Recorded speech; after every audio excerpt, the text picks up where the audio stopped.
नमस्कार साथियों, मैं अनुकूल द्विवेदी छत्तीसगढ़ फ्रंटलाइन पर आप सभी का तहे दिल से स्वागत करता हूं।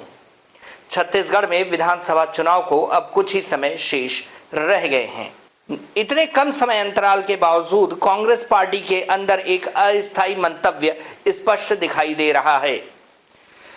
अगर आप पिछले एक महीने की कांग्रेस पार्टी की गतिविधियों पर नजर डालें तो जिस प्रकार टीएस बाबा, जिनका संग्राम छत्तीसगढ़ का मुख्यमंत्री बनने के लिए था, कहा जाता था कि टीएस बाबा के मुख से हमेशा निकलते रहता है बिन सीएम सब सून।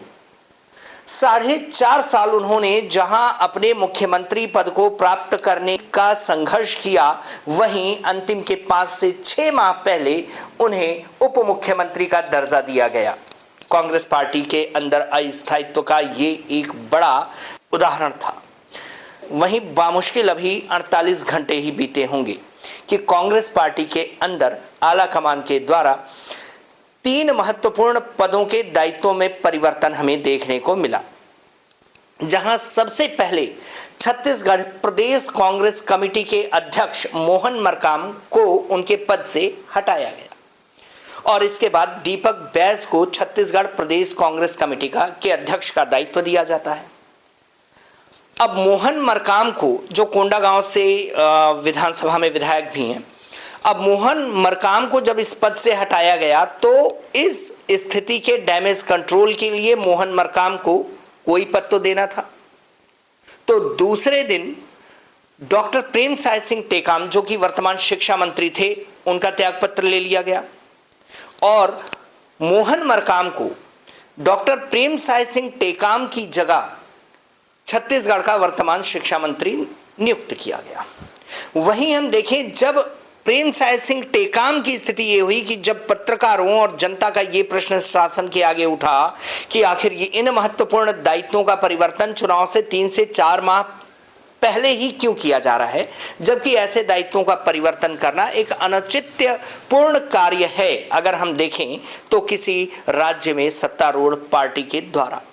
लेकिन बावजूद इसके ऐसे कदम उठाए गए जिनका औचित्य हमें शून्य प्राय दिखाई देता है छत्तीसगढ़ के राजनीतिक संदर्भ में वर्तमान में, जबकि चुनाव को सिर्फ 3 से 4 माह या 4 साढ़े 4 माह शेष रह गए हैं। अब आप देखते जाइए किस तरीके से इस पूरे नाटक का घटनाक्रम चल रहा है। अब डॉक्टर प्रेमसाय सिंह टेकाम के साथ क्या किया गया कि अभी कुछ घंटे पहले ही उन्हें छत्तीसगढ़ योजना आयोग का चेयरपर्सन बना दिया गया और इस प्रकार से उन्हें कैबिनेट मंत्री का दर्जा मिल गया।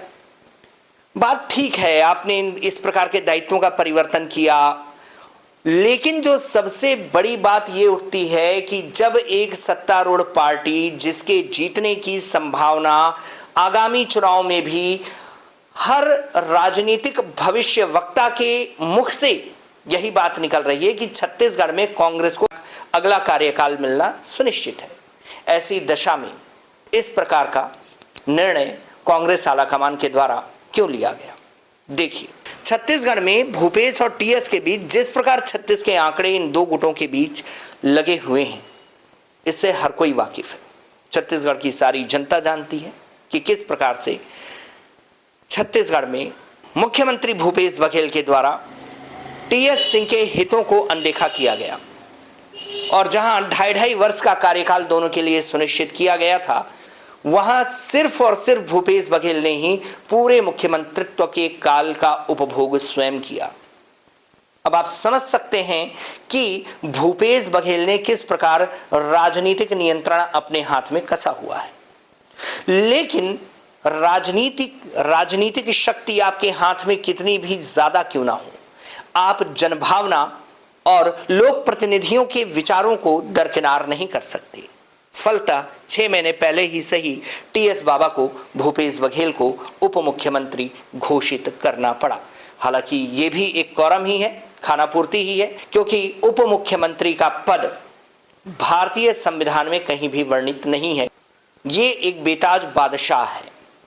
खैर, जो भी हो, ऐसा भी माना जाता है कि श्री टी.एस. सिंहदेव के 2 बड़े विश्वसनीय मंत्री वर्तमान छत्तीसगढ़ सरकार में 2 महत्वपूर्ण पदों पर बैठे हुए थे। एक तो छत्तीसगढ़ प्रदेश कांग्रेस कमेटी के अध्यक्ष मोहन मरकाम और दूसरे प्रेमसाय सिंह टेकाम छत्तीसगढ़ के शिक्षा मंत्री, उन दोनों को भी बड़े प्रेम से भूपेश बघेल ने रिप्लेस कर दिया उनके पदों से।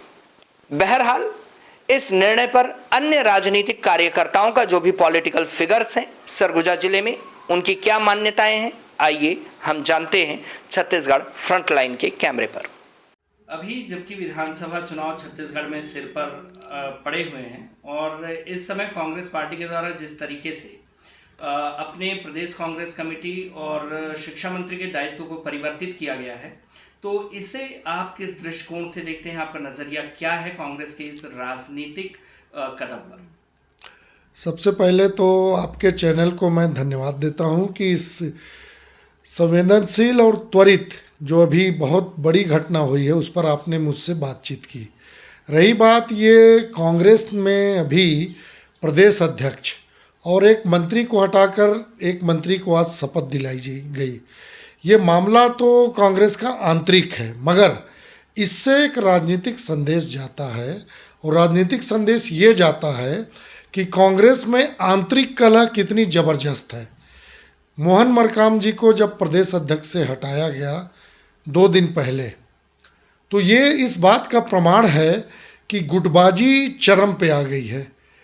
यहाँ के मुखिया जो हैं मुख्यमंत्री भूपेश बघेल, वो उनके इच्छा के विपरीत माननीय टी.एस. सिंहदेव जी को उप मुख्यमंत्री बना दिया गया और जो मोहन मरकाम जी थे ये कांग्रेस की अंदरूनी राजनीति में सिंहदेव समर्थक माने जाते थे।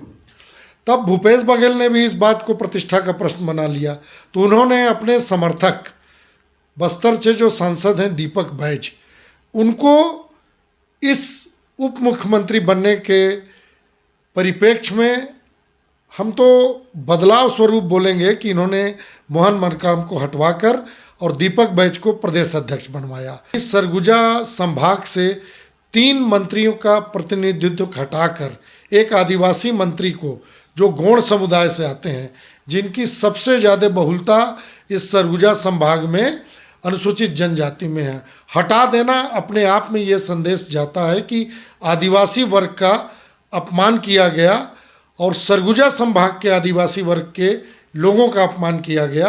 और सरगुजा से संभाग से जो 3 कद्दावर मंत्री थे, प्रेमसाय जी को अचानक गुटी राजनीति का शिकार बना के मंत्रिमंडल से बर्खास्त हटाया गया।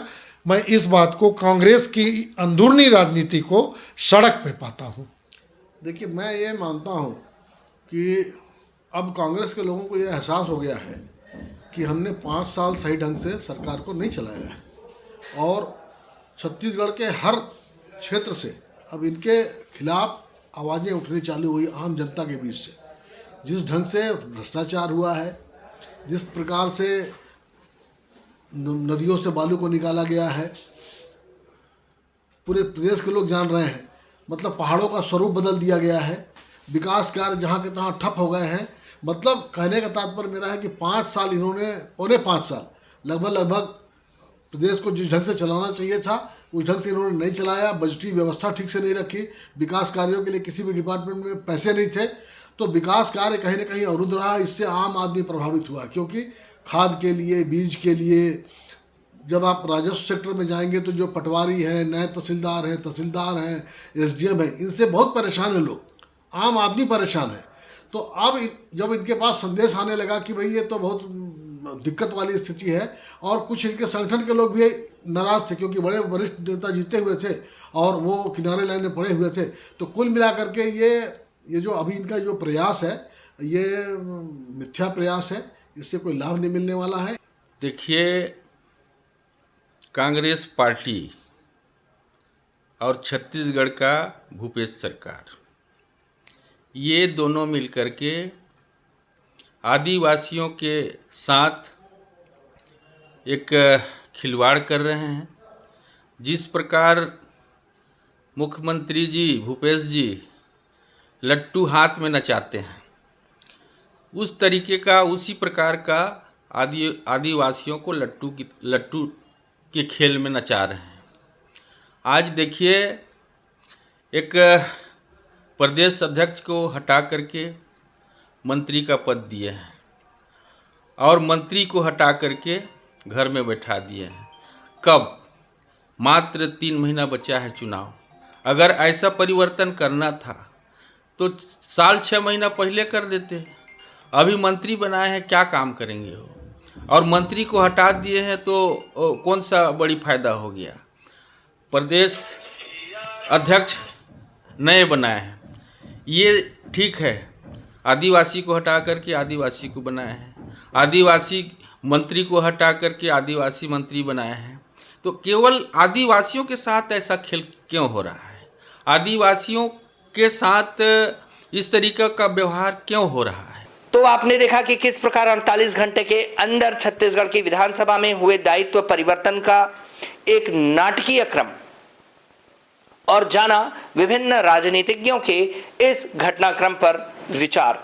बहरहाल आप भी इस पर चिंतन कीजिए एक लोकतांत्रिक देश के नागरिक की हैसियत से, जहां आपको पूर्णतः राजनीतिक स्वतंत्रता प्राप्त है। ऐसे मुद्दों पर अपने विचार रखने के लिए हमें अवगत कराइए अपने विचार पर कमेंट बॉक्स में कमेंट करके।